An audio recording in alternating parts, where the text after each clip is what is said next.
1988.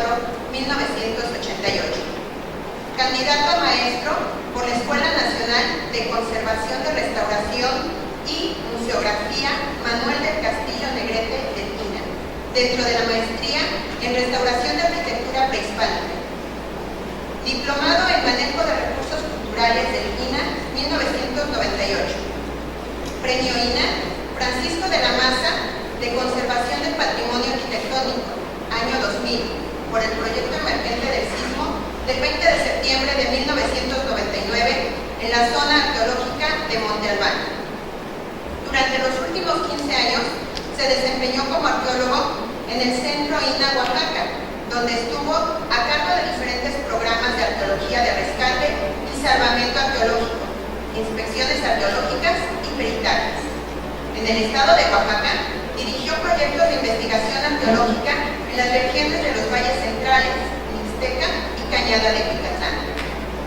Es autor de alrededor de 15 artículos científicos especializados en arqueología.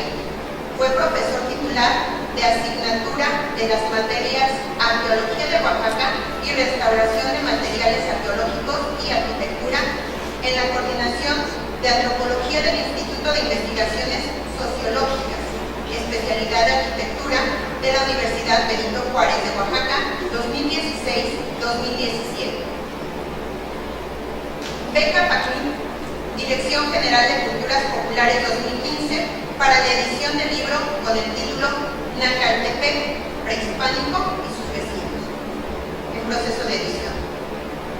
Desde enero de 2017 a la fecha, labora en la sección de Arqueología del Centro INA Oaxaca con la categoría de enlace, personal contratado dentro del proyecto sustantivo Protección Técnica y Legal de la Arqueología de Oaxaca. Sin más, dejamos los micrófonos a nuestro invitado, el arqueólogo Jorge Bautista Hernández.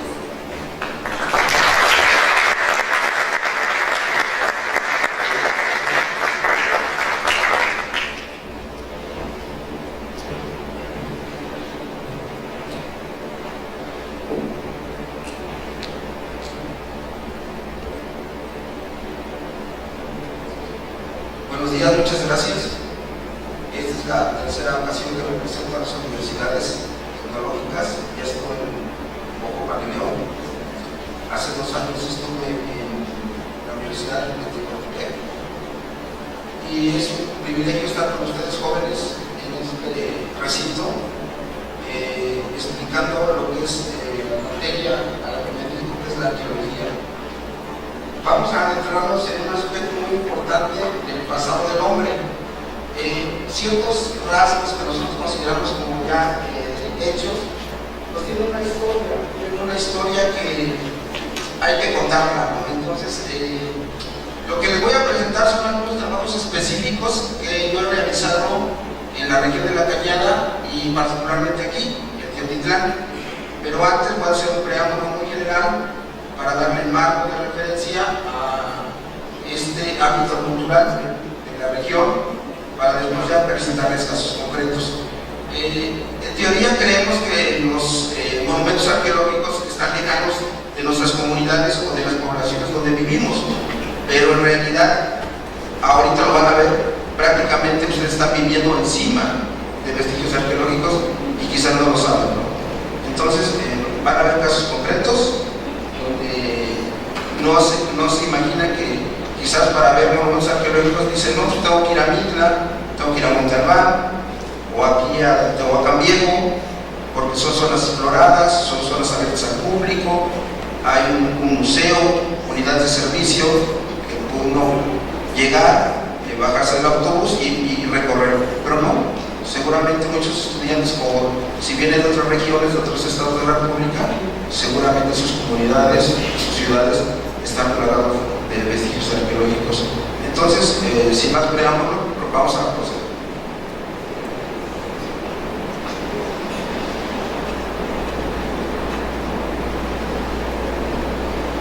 Si pueden adelantar ahí, porque parece que no responde aquí el control, por favor.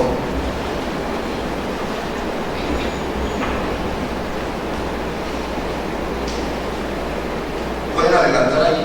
Primera diapositiva, por favor. Bueno, bueno, vamos a ubicarnos en el espacio.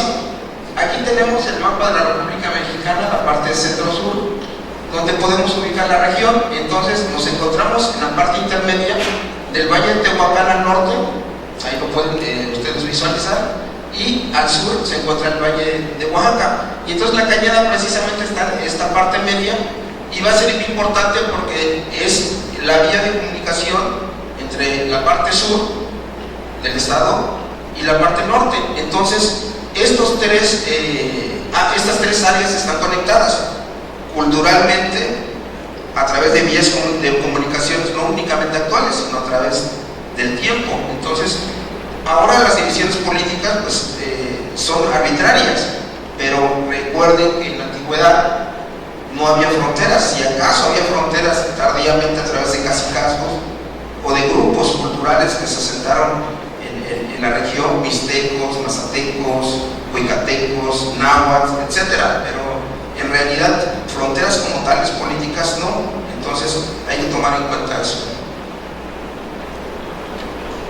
Bueno, entonces la cañada se le nombra cañada porque es una depresión natural que a través de millones de años se fue formando por las corrientes pluviales. Los ríos que ahora vemos en el Salado, el Río Grande, en realidad durante millones de años han ido tallando el terreno, y desde luego otros factores muy importantes como por ejemplo el vulcanismo, las placas tectónicas que se mueven, y entonces van formando este tipo de depresiones. Entonces se dan cuenta el terreno tan irregular, rodeado de montañas, un terreno muy sinuoso, escabroso, que conforman nuestro entorno natural, ¿no? Entonces aquí tenemos por ejemplo la carretera que va de sur a norte o de norte a sur, comunicando el centro de México con Oaxaca, y vemos la parte oriente y la parte oriente, las sierras que se encuentran en la Sierra Mazateca y la Sierra Mixteca, ¿no? Entonces esta es la cañada, esta depresión que se encuentra en el centro.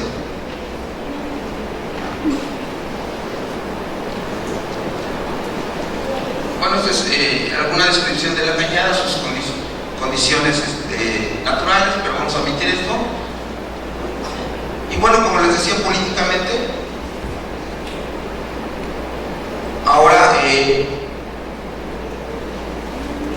ubican a la cañada en dos regiones, dos distritos, ¿no? El distrito de Tetitlán de Flores Magón y el distrito de Picatlán. Esto es lo que políticamente ahora se maneja como una de las 8 regiones de Oaxaca, ¿no? Pero en realidad, como les comento, sus límites pues, son arbitrarios, ¿no? Pero para que nos ubiquemos en el espacio. Y vean, estas son las condiciones naturales, topográficas, muy interesantes, ¿no? Son la parte que le llaman la cañada baja, que es esta parte que tiene altitudes que alcanzan entre 500 a 600 metros sobre el nivel del mar, ¿sí? La parte baja, ¿sí? Tierras muy fértiles, donde se cultivan frutos, donde pasan los caudales de los ríos, y las zonas altas, montañosas, que alcanzan hasta 2.000, 2.500 metros sobre el nivel del mar. Entonces es un contraste muy interesante, ¿no? Tanto de vegetación como de la topografía, ¿no? Y entonces vean este paisaje y también recuerden que también esto en la antigüedad como hoy son barreras naturales, ¿no? Vean, para ir a la sierra, las condiciones de los caminos, las veredas, es realmente complicado, ¿no? Esto también limita o restringe la comunicación actual, ¿no? Y bueno, es tan importante la región que en 1998 la declararon como reserva de la biosfera, la reserva de la biosfera Huicatlan-Tehuacán. Entonces podemos ver la zona tan extensa que abarca el sur de Puebla, que incluye el Valle de Tehuacán y prácticamente todo lo que es la cañada de Huicatlan. Entonces es una región rica en recursos naturales, muy rica. Algunas plantas son endémicas, son únicamente características de esta región. Entonces es una zona de equilibrio muy frágil. Entonces encontramos reptiles, encontramos mamíferos, incluso hay puma, jaguar, armadillo. Entonces realmente tengan en cuenta que ustedes están viviendo dentro de una zona muy, muy importante. Y bueno, desde luego las cactáceas, que son lo que caracterizan el paisaje, ¿no?, de toda la región. Estos cactus columnares, biznagas, son una de las áreas muy, muy importantes de distribución de este tipo de plantas.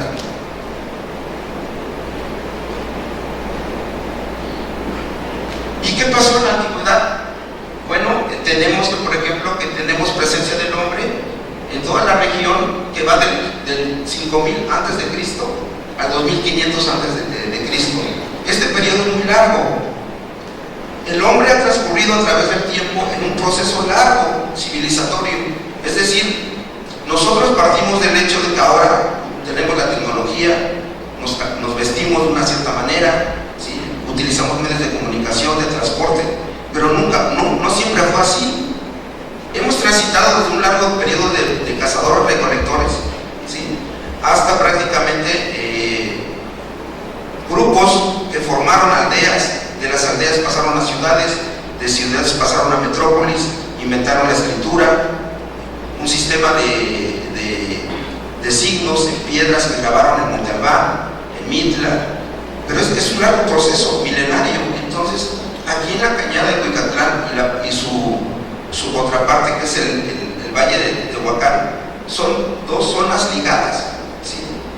Vamos a ver cómo aquí surge la civilización por un fenómeno que surge también en otras áreas del mundo, como Mesopotamia, como en Egipto, como en Perú, que es la domesticación de las plantas. Este parteaguas va a cambiar el devenir de la historia del hombre, porque de cazador-recolector, que anda de un lugar a otro, recolectando frutos, semillas, cazando, pasamos a un estadio donde ya produce los alimentos. Y es tan importante esto porque cambia toda la historia de la humanidad. Tan es así, tome en cuenta, y este proceso se dio aquí, en México, y se dio aquí, en esta región. Ese es el tamaño de importancia de esta zona. Y bueno, ¿cuál era el modelo de estas bandas que habitaron en el 5000 años antes de Cristo, al 2500? Eran cazadores-recolectores que vivían en este tipo de abrigos rocosos, ¿sí? Mujeres que se dedicaban a recolectar semillas, hombres que fabricaban artefactos de piedra, ¿sí?, muy rústicos, arco y flecha, y salían de cacería, ¿no? Ese es el modelo que han planteado los arqueólogos para esta región. Y bueno, ¿cómo se llegó a eso, a estas inferencias? Pues a través de excavaciones, ¿no? Tenemos un trabajo muy importante en la arqueología americana, que son los trabajos de Richard Magnish, que es ese señor que está aquí, el sombrero. Es un arqueólogo norteamericano que él llega a México buscando la raíz del origen del maíz.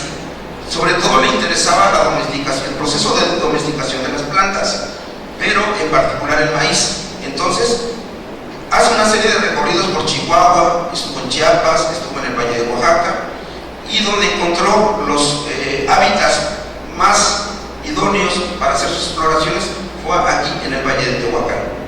Entonces, en una serie de cuevas, ¿sí?, estos refugios o resguardos naturales, donde habitó el hombre, a través de miles de años, la misma actividad cotidiana de cazar, llegar con la presa al abrigo rocoso, desollar al conejo, al venado, cortarle la carne, los huesos, después comerlo, guisarlo y después ir desechando estos tipos de restos. Igual, al ir a recolectar frutos, semillas, los llevan a la cueva, los llevan al abrigo rocoso, ahí los consumen y los van desechando. Entonces, a través de miles de años se va haciendo un depósito, un tipo de basurero que se va formando capas. A través del trabajo arqueológico nosotros documentamos esa superposición de desechos y determinamos la secuencia de ocupación de la cueva, del abrigo rocoso. Y este fue el proceso que documentó Richard Magnish y su colega, un teoditeco muy famoso, un arqueólogo, que es Ángel García Cuco. Ángel García Cuco, que trabaja en esta región con Magnis y que de alguna manera cambian el rumbo de las investigaciones en la región.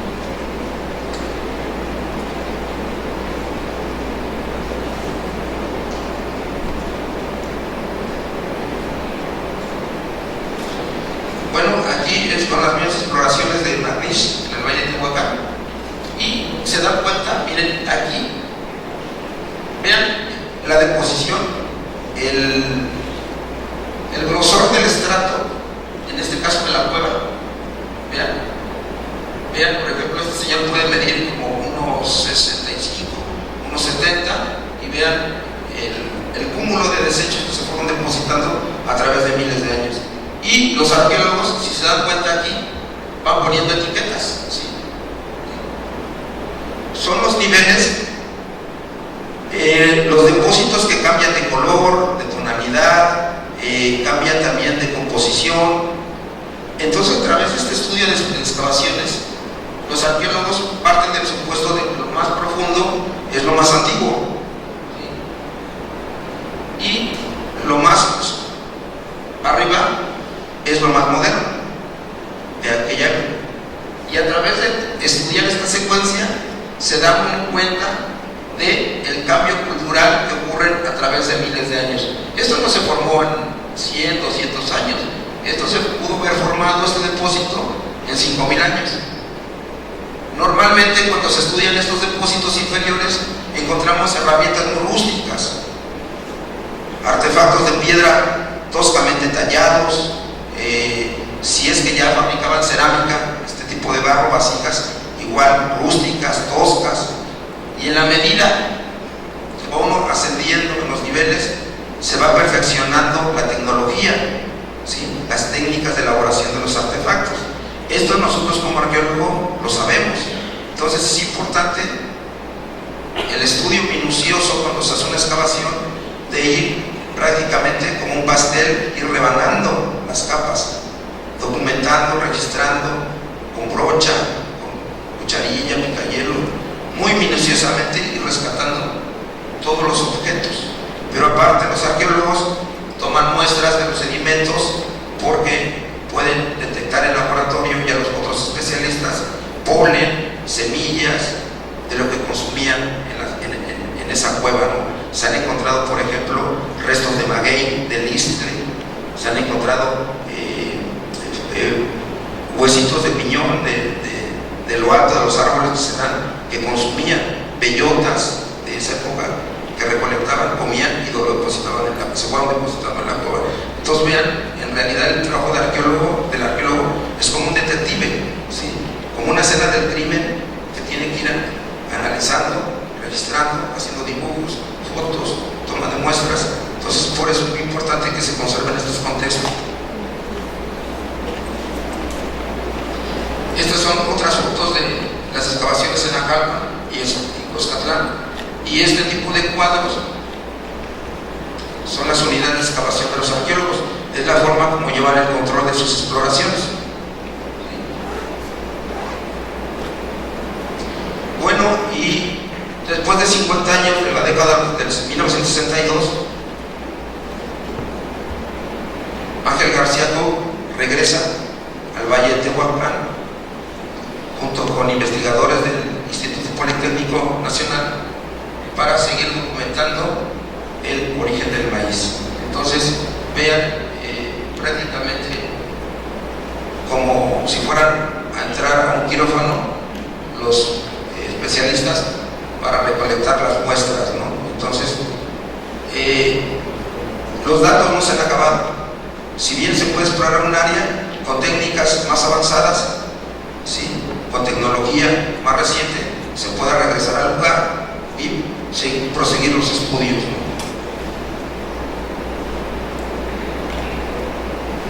Y bueno, también dentro de la cañada de Cuicatlán, tardíamente, lo que yo les comentaba, vamos a encontrar registros en piedras grabadas, por ejemplo en Coyula, este tipo de petrograbados, ¿sí? Que se han encontrado en la región. Entonces son diferentes vestigios que van cambiando de acuerdo a la época.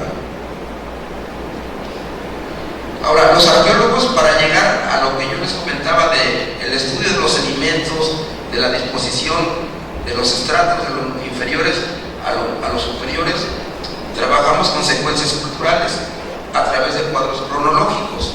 Entonces, aquí, por ejemplo, ya estamos hablando cuando el hombre ya es sedentario, cuando ya es productor de alimentos, y se tienen ya datos que hacen que se conformen este tipo de cuadros cronológicos, ¿no? Por ejemplo, para la región de la Cañada tenemos estos 4 grandes periodos, ¿sí?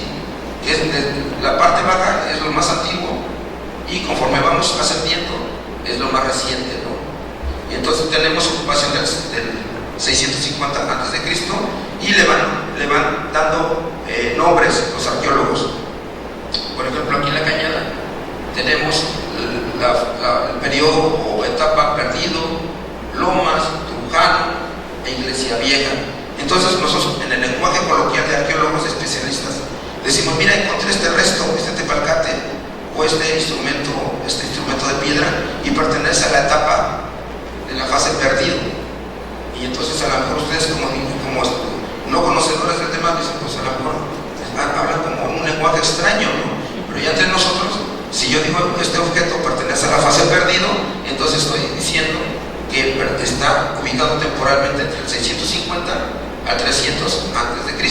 y así sucesivamente, ¿no? Entonces es un poco lenguaje especializado, pero ya con el tiempo se va uno familiarizando con este tipo de terminología, ¿no? Y si, por ejemplo, le digo, yo hice un recorrido aquí alrededor de la universidad y encontré vestigios arqueológicos de la fase Iglesia Vieja, entonces quiere decir que ya estoy hablando de una fase tardía que corresponde entre el 1000 años antes de Cristo hasta la conquista, ¿no? Entonces es cuestión de tener claro esto, ¿no? Y bueno, ¿qué tenemos en la Cañada de Cuicatlán? Les comentaba que había este periodo de cazador-recolector 5.000 años antes de Cristo, y recientemente fuimos a Nacaltepec, que es una población que se encuentra en la parte sur o límite de la Cañada de Cuicatlán, ya en la sierra de Tlaixtlahuaca, rumbo al valle de Oaxaca, ¿no? Entonces, por ahí ahorita tengo un plano más adelante que les voy a mostrar la ubicación, y encontramos este tipo de manifestaciones: pinturas rupestres muy rústicas, diseños muy sencillos, pero que ya están manifestando ciertos conceptos, como el concepto el autorreconocimiento como hombre, quizás ya como escenas de caza y representaciones de astros, ¿no? En personajes. Por ejemplo, aquí tenemos, a ver si lo logran, un personaje que tiene los brazos abiertos, ¿sí? Se le ve la cabeza, ¿sí? Se le ve el cuerpo y las piernas. Aquí en el brazo, vean, parece que empuña una lanza. No sabemos eso, es solamente deducción de los arqueólogos, que precisamente a través del estudio de los datos vamos sacando deducción.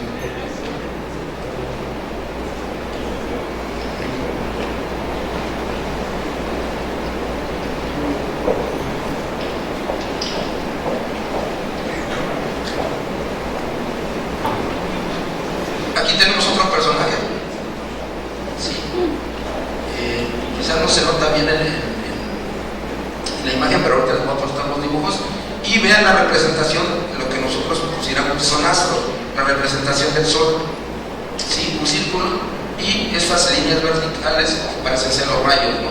Y aquí vean, si se nota, incluso está en rojo, se ve como el núcleo, los rayos, y esto lo consideramos como la luna. Entonces están representando fenómenos celestes, ¿no? Estas pinturas consideramos que son muy antiguas. Necesitamos más datos para fecharlas, pero nosotros consideramos que son más o menos como en 3.000 y 4.000 años antes de Cristo. Entonces estamos hablando de esa época de cazador-recolector. Incluso bandas similares de cazador-recolectores que están en el valle de Oaxaca y están en la Cañada de Cuicatlán, y que seguramente se están moviendo de un lugar a otro.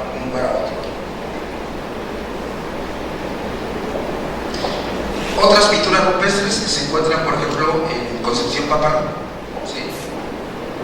Y vean, se están repitiendo los mismos elementos. La representación humana con los brazos abiertos de estos personajes. ¿Sí? Figuras muy sencillas, pintadas en blanco, aparentemente son algunos componentes de cal. Y nuevamente lo que les decía, estos círculos que consideramos son representaciones de astros. Entonces, no únicamente ocupan las cuevas como refugio, ¿sí? o como a vivienda, sino que también está plasmando ya su ideología, conceptos del tiempo, conceptos de autorreconocimiento como hombre, quizás escenas de casa. Es muy difícil estudiar el arte rupestre, es muy complicado porque no tenemos muchos elementos, normalmente es a raíz de interpretación, ¿no? Entonces, si usted me dice, bueno, ¿qué significa? Pues puede significar muchas cosas, pero está a criterio de la interpretación de cada investigador. Aquí también tenemos otras pinturas entre Huicatlán y el camino que va a Santo Reyes Pápalo. Igual los círculos. Esta es la fase de ocupación de la cueva, no se ha explorado, aquí es donde se encuentran las pinturas. Entonces es un contexto muy, muy interesante. Si Magnis y García exploraron las cuevas de Foscatlán y Ajalpan, quien llega aquí explorando, encontremos datos que refuercen las ideas de Magnis o digan que a lo mejor por aquí hay restos de maíz que sea más antiguo. Entonces, por eso la importancia de conservar estos lugares. Esta es una cueva de Dominguillo, Santiago Dominguillo, Huicatlán, muy, muy interesante. Es una cueva grande, inédita, no se ha escrito mucho sobre ella, ya se está yendo a visitar, pero está llena de pintura rupestre, llenas, hay manos, así, manos humanas, hay pies de bebés, así pequeñitos, como caminos que van subiendo. Se logra ver, por ejemplo, vean las manos aquí. Y vean este personaje muy parecido a los otros que ya vimos en Acaltepec y en las pinturas de Pápalo. Bueno, aquí no se ve muy bien por el tipo de fotos. Estas fotos ya las tomé en los 90, no había cámaras digitales, entonces son estas que tomaban un rollo, se mandaban a revelar y luego por eso se ven así. Sí se logra ver aquí los personajes.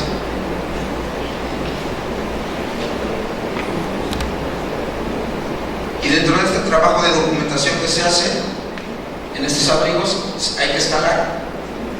Este soy yo por los 90 aquí entre Huicatlán y Santiago Ojotepec,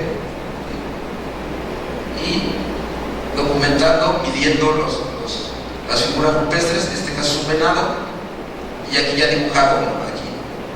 Y vean igual, ¿no? Aquí parece una cruz. Lo que parece un animal, aparentemente un jabalí, un pecarí, y estos elementos, ¿no? Esto parece una figura antropomorfa muy, muy estilizada.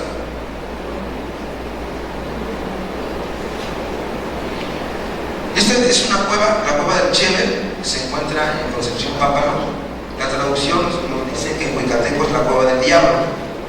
Esta cueva es muy importante porque se considera una de las más profundas a nivel internacional. Entonces, incluso vienen espeleólogos de todo el mundo y aparentemente la caverna es un río subterráneo que aparentemente tiene kilómetros de profundidad.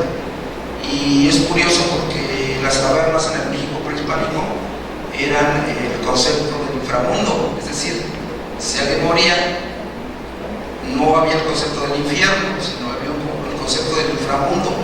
Nosotros vivimos en tres planos: el supramundo, que podríamos, con sus cuidados, se puede considerar como el cielo. El mundo donde nosotros nos movemos es el mundo terrenal, y el inframundo, que está abajo de este plano, y es el mundo de los muertos. Entonces, durante la época prehispánica tenían el concepto de que las cuevas eran el conducto hacia el inframundo para ir a la tierra de los muertos, al lugar del eterno descanso. De ahí quizás el concepto también de la tumba después de piedra que vamos a encontrar en Montalbán y Mitla, que recrea como una entrada, como un túnel Entonces, la cueva del Chévere tiene este concepto, siguen las 5 ceremonias. Desde la época prehispánica hay vestigios, hay esqueletos que entierran a gobernantes, sobre todo ya tardíamente de la época, poco antes de la conquista española, 1200, 1521 después de Cristo, donde aparentemente gobernantes mazatecos, mecatecos o mixtecos, no sabemos, los entierran con una serie de elementos, o sea, aparentemente el penacho de plumas, con sus vestidos, con sus atuendos, y les depositan ofrendas. Ahorita vamos a ver más adelante algunos ejemplos. Entonces, estos tipos de espacios los tenemos aquí alrededor de nosotros, ¿no? Y siguen teniendo un uso. Todavía la gente va, la cueva del diablo, por ejemplo, de Pápalo, si uno tiene, por ejemplo, un contrario que le quiere hacer daño, la gente va, escribe su nombre en un papel, lo enrolla y lo mete en la grieta, en una de las grietas de las cámaras, y entonces pues se las va a pagar, ¿no? Entonces todavía sí ese uso, ¿no? Entonces vean este concepto, ¿no? Piensan que nuestro pasado pues ya pasó, y no es así. Seguimos todavía con las ideas de nuestros ancestros, ¿no? Muy importante. Y esta es la cueva de Jutla. La cueva de Jutla se encuentra en Nacaltepec, la población. Este es Dominguillo, y ya para acá nos vamos hacia Huicatlán y Teotitlán. Entonces, esta es la llaman el río de las Vueltas, que es el río Grande, que se convierte ya en el nombre del río Grande. Y esta cueva es muy importante, vean, se encuentra en una zona montañosa.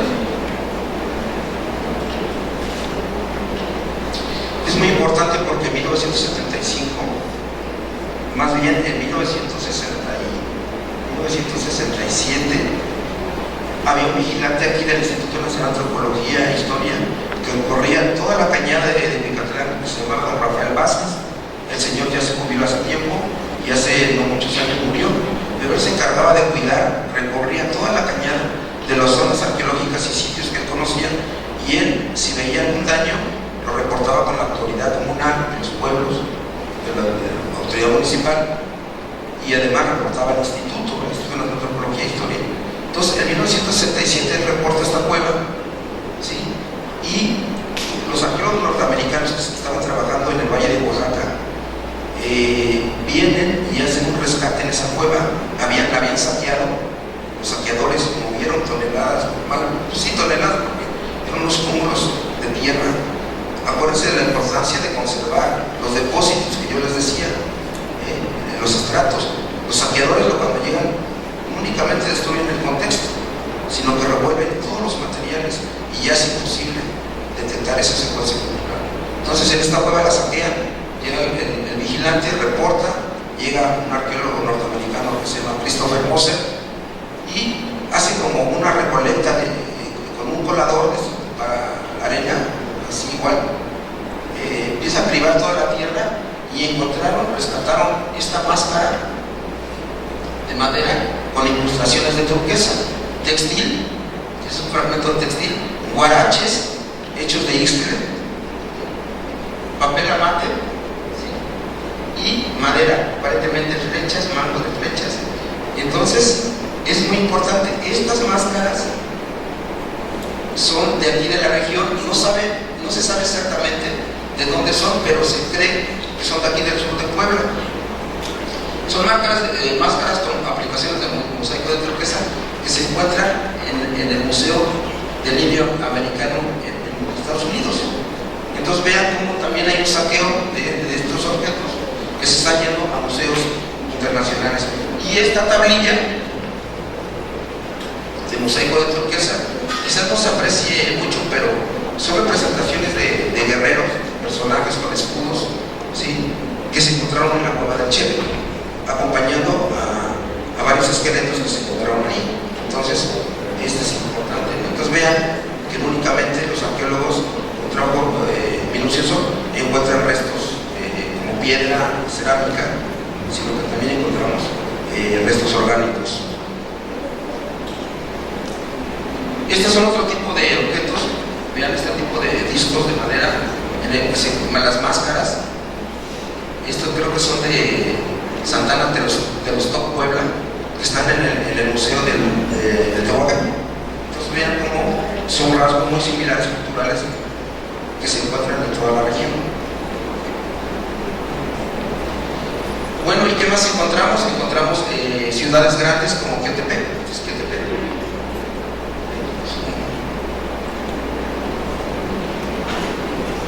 En Cuicatlán, cerca de Cuicatlán. Ese es el paisaje que rodea la ciudad. Y vemos ya tardíamente que pasan de la etapa de cazador-recolector, productor de alimentos, aldeas, y llegan a construir verdaderas ciudades. Vean ya a través de plazas, ¿sí? Una plaza abierta, basamentos piramidales y los tipos de construcciones monumentales, ¿no? Piedra aglutinada únicamente con lodo. Vean, ese es igual que Tepec. Como a través de la arquitectura van cerrando este tipo de barrancas y van cubriendo los muros, ¿no? Seguramente para guardar granos o espacios de vivienda, de habitación. Ese es igual que Tepec. Y la arquitectura funeraria, ¿no? Las tumbas van a ser muy importantes. Este es el Cerro Chetil de Concepción Papal, igual el tipo de arquitectura. Entonces, hay un desarrollo importante de civilizatorio en toda la región. Igual el Cerro Chetil. Y bueno, vamos más rápido por los tiempos. Ahora, nosotros como INA, como Antropología e Historia, ¿qué hemos hecho en la región? Pues hemos hecho mucho, ¿no? Yo en algún periodo ya no estuve en el INA, estoy regresando, pero a mí me ha tocado venir aquí y actuar en casos específicos de destrucción y afectación del patrimonio arqueológico. Tenemos el caso del 2007 de la comunidad de San Antonio en Nahuatipán, aquí vecinos de ustedes, en el Cerro Prieto, que estaban destruyendo un sitio. Mármoles de Tepeaca, que era la empresa de Puebla que vino a la región a explotar el banco de material a través de estos grandes bloques. Vean, este parece la casa de Pedro Picapiedra, vean. Entonces, nos avisaron, oye, ahí hay una empresa que está, el cerro lo está destruyendo. Vine con un custodio y me metí así nada más, y hasta luego me echaron bronca. Dije, bueno, ¿por qué usted mete? Si usted no pidió permiso, pero si pido permiso, pues los alerto, ¿no?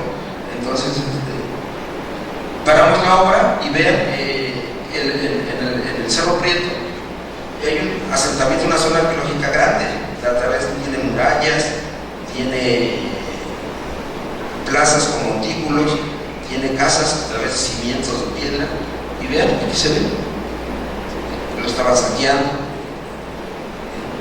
Vean aquí de los muros, vean las excavaciones que estaban hechas, y paramos, ¿no? Entonces les dijimos que ya las autoridades que no podían seguir explotando, y también la Semarnat intervino, también como es reserva de MFN, también la llaman la flora y fauna, ¿no? Entonces nos paramos.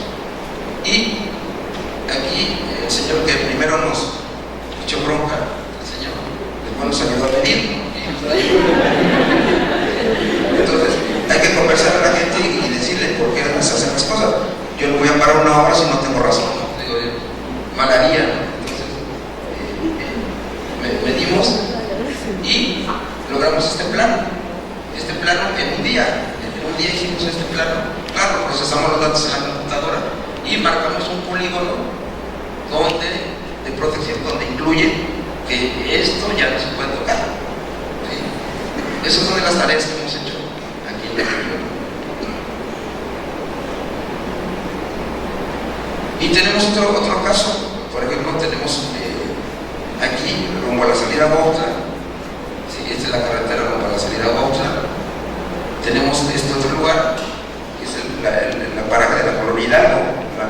Muchos la conocen, y si no la conocen tienen que dar su vuelta, porque ustedes tienen aquí los vestigios y seguramente ni lo sabían, ¿no? Entonces, para que vayan a dar su vuelta. Tenemos el Cerro Blanco también, que es una zona arqueológica. El Cerro Blanco que está aquí, si no me ubico mal, debe estar aquí, en esta dirección. Y es una zona arqueológica. Lamentablemente la han invadido, ¿sí? ya hay casas ahí precarias, pero todavía quedan los muros de montículos sin explorar. Uno ve los montículos y dice, no, pues es un cerro, es una loma. No, pero a veces son basamentos piramidales que a través del tiempo se han cubierto por la tierra, la vegetación, pero explorándolos salen los muros. Entonces, a veces esta es nuestra discusión con la gente: es que aquí no hay nada, no, es que no puede construir, es que no hay nada. Bueno, no hay nada porque ellos no son los expertos, pero nosotros sí. Es como yo me pusiera a discutir con un médico, ¿no? Y digo, oye, pero no me duele, no, a ese señor no le duele nada, pero él como médico sí le duele, ¿no? Entonces es cuestión de convencer a la gente. Este es otro sitio, es la iglesia vieja, que se encuentra también al sureste de Tetitlán. Ese es un plano que levantamos, sí, y marcamos un polígono de protección. Estos son parte de fotos de iglesia vieja, pozos de saqueo, de los montículos. Este es el vigilante de aquí, ya se jubiló. Este sería su charro, donde hay un juego de pelota. ¿Sí? Este se ve en planta la construcción del charro, y aquí redibujamos el juego de pelota. Entonces aquí vamos a ver unas fotos. Aquí se ve, miren, este patio hundido que se ve con estas dos plataformas laterales. Ese es el juego de pelota. El juego de pelota antiguo que se jugaba con la cadera. ¿Sí?